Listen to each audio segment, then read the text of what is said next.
You know, this next year really seems to be the year of video game adaptations. I'm genuinely surprised by how many I'm suddenly seeing pop up just about everywhere. I mean, we've already got things like Mortal Kombat 2021, the Cuphead show, Cyberpunk Edgerunners, and soon enough I'll be reviewing the Monster Hunter movie, if that's not been delayed any further. But while we're currently in the golden era of 2020 films, with everything actually being released now, and all at once too, there's one film that's been stuck in development hell for over 12 years now, and it sounds like it could finally be getting its footing as well. Naughty Dog are quite the iconic gaming company, and they've certainly been making headlines in recent months. From the crushing reality of pressuring employees, the leaking of their latest storyline, the release of a full-on dividing game, and now a couple of adaptations in the mix as well. And while I can talk about the Last of Us TV series coming next year through HBO, I imagine a lot of us are a little bit Last of Us out at this point. So instead we'll skip to Naughty Dog's other iconic franchise, the ever-cinematic and thrill-seeking Uncharted series. Now, to say this film has had a rocky history is quite the understatement. This film first started the concept of existing back in 2008, back when YouTube was still in its infant state. I mean, I looked like this at the time.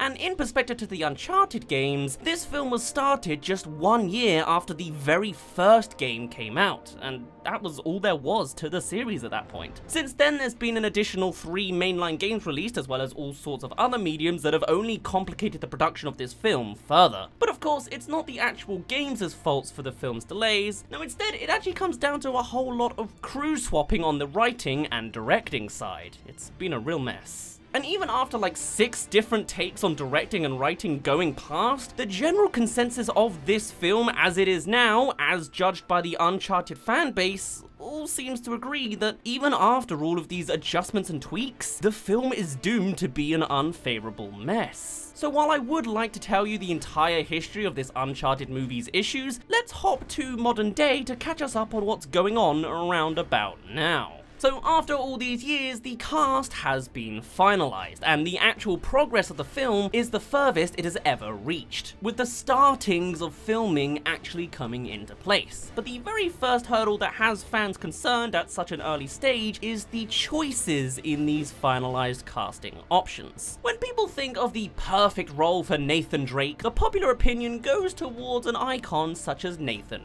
Fillion, who clearly looks the part, is very familiar with the source material, and has even vocalized their interest in taking on such a role, even going as far as to set up an entire online campaign to have it become a reality, which fans have fully supported. And also, he's already got half the name. And, you know, sure, the film industry is a bit of a fickle beast. Obviously, things can't always be that simple. So, naturally, Nathan Fillion wasn't picked. Though, funnily enough, a fan film of the series featuring Nathan ended up riling up a good amount of hype for the project, and seems to tick all the right boxes. It seems to just be a trend of fans doing better on the build-up for these kind of things, huh? Still, Nathan Fillion is out. So, taking on that role, or at least planning to back in 2010, was Mark Wahlberg. Maybe not the first choice, but I guess not the worst choice in the world. However, since another decade has passed since then, he too has been moved to the side for someone on the younger side. There were brief discussions of Chris Pratt tackling the role off the cuff of his transformation for Guardians of the Galaxy, but he purportedly denied at the time. Instead, when looking at options with a modern day eye, if you can't have Chris Pratt, the next best thing is the new boy on the scene, Tom Holland. And so it's been set in stone. From the perspective of a higher-up executive, yeah, that kind of makes sense. He's the newest famous icon, he's charming, charismatic, a great everyman underdog, and he'll make sales, no doubt. But it's not really what the fans would have preferred. The character of Nathan Drake, while in his prime, was around about in his 30s. Tom Holland is just 3 months older than me. Dude's like 24, and he looks even younger. Also, hey, if you're liking my content so far, then do consider subscribing. There's always some upcoming movie news, and I'm trying to cover as much of it as I can, kinda. And of course, only you can help with the battle against my unsubbed ratio. So, okay, already there's a bit of a timeline contradiction that has fans a little ruffled up, but that's alright, there's some easy solutions to such a shift. Obviously, with such a young Nathan Drake and a similarly youthed up Sully, because that's where Mark Wahlberg has ended up now, this movie is set to be somewhat of a prequel to the games. In fact, according to Tom Holland himself, he believes it to be one of the greatest game adaptation scripts with a pretty simple simple solution. This 2021 Uncharted movie is set to be a full origin story for Nathan Drake, and the logical success behind that is obviously that no audience is excluded from the watch. Die-hard Uncharted fans will be receiving new information just as much as newcomers would as well. It's a no-brainer. Maximum sales, you know? And while I usually take these sorts of comments with a grain of salt because it's all just marketing spiel to get you to buy the tickets, let's humor it for a moment. Because this simple justification doesn't really hold up well.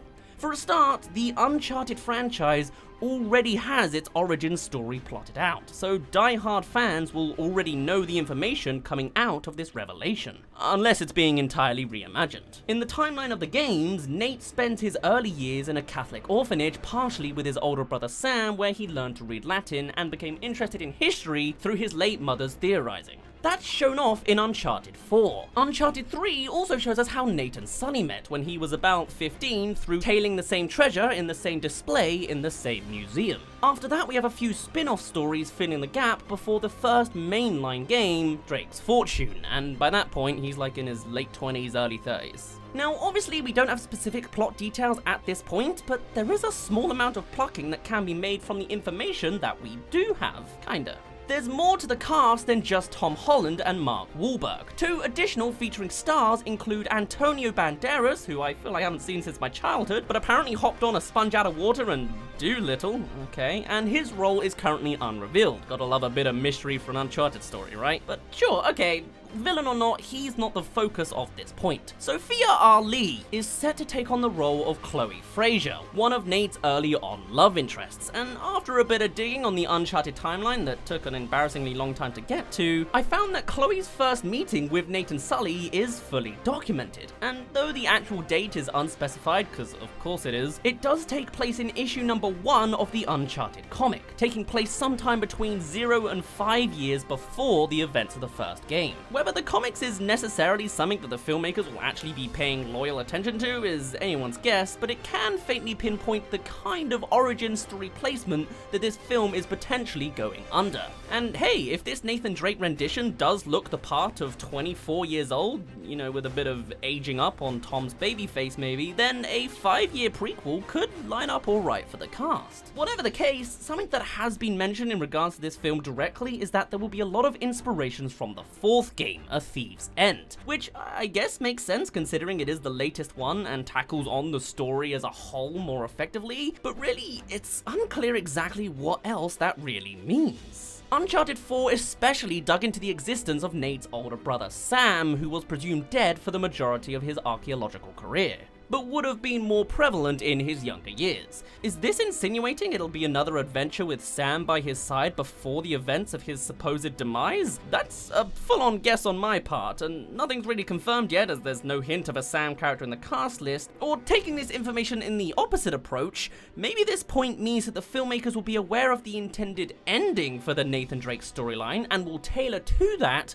whilst making changes to the events leading up to that however they please, in order to tell a refreshing story while still somewhat staying faithful to the characters. In that case, perhaps 1, 2, and 3 and the comics will be adjusted to make the movie timeline fit. Maybe in issue number 1 just doesn't exist anymore. Things like reinventing the manner in which Nate and Sully met in the flashback in Uncharted 3 to be its own dedicated story amongst a new slew of scenarios kinda makes sense, as much as it's also, you know, not like the games. On that front, anything goes, and would make sense logically to how a refreshing story can be told of Nathan Drake's career, while staying somewhat connected to the games and get over the youthfulness of the characters. However, that doesn't really fix a problem still seeded at the core of this movie's concept. Sure, a young Nathan Drake on like his first adventure is a passable prompt, but as much as Tom has stated that this is the fix for all game adaptations, it has been done before and is notably an unsuccessful formula. When thinking of gunslinging archaeological freerunners on an adventure, 2 fictional game characters come to mind: Nathan Drake and Lara Croft. And what did Lara Croft do on the big screen just 2 years ago? The exact same by-the-numbers origin story. And it stumbled and flopped for several reasons. For one, it was about as formulaic of a film as it gets. The plotline was generic adventure fop, and the iconage of the franchise wasn't really given a real chance to shine like it does in the games. Adding further to that, the film was made with a franchise in mind, and with the bulk of the video games tackling on a more established Lara Croft in experience, this film was just a mere stepping stone of a movie hoping to create sequels upon sequels, and was so wrapped up in that idea that it failed to create something inventive and strong at that moment. It focused more on sequels than it did making a good story. Though apparently another sequel's still happening in 2021. My god, we're in the gaming era of movies. They're just not stopping. Even still, these issues feel awfully prevalent again with Uncharted here, as this feels like such an easy pitfall to fall into. Casting alone looks like an executive safe bet for crowd growing, and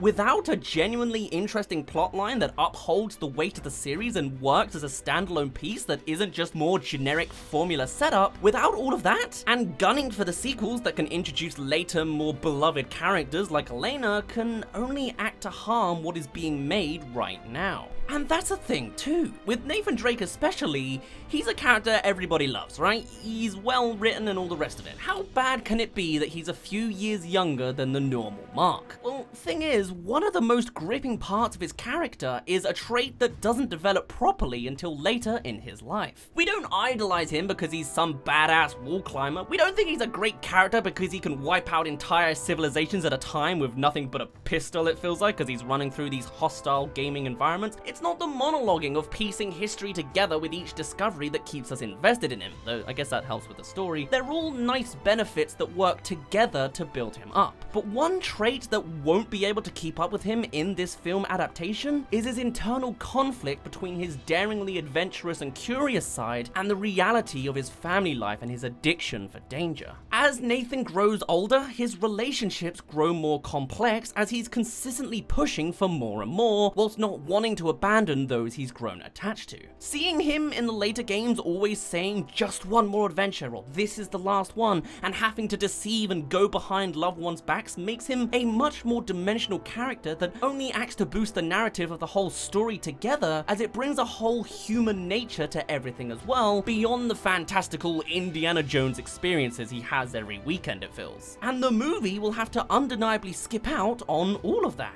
I mean, we have Chloe Frazer confirmed in the cast, and she was a love interest early on, but what do you think the odds are it'll just be a kiss at the end and they'll call it a day? Maybe they'll get interrupted by Sully to give you a reference, but that's not nearly as impactful, is it? I mean, it's just the formula, you know? Beyond that, who knows if there's any new ground the Uncharted movie can really provide us. I mean, as games get more and more advanced at this point, the actual cinematography gets a whole lot less wowsy in film, as Uncharted is already pretty damn cinematic at this point, and can properly be extended to tell the whole story rather than cramming it all into 2 hours. The way things seem to be going, the crew is finally settled on Ruben Fleischer being the director, previously known for his works on Venom and Zombieland, whilst the writing duo are Art Makram and Matt Holloway, known for the original Iron Man and Men in Black International.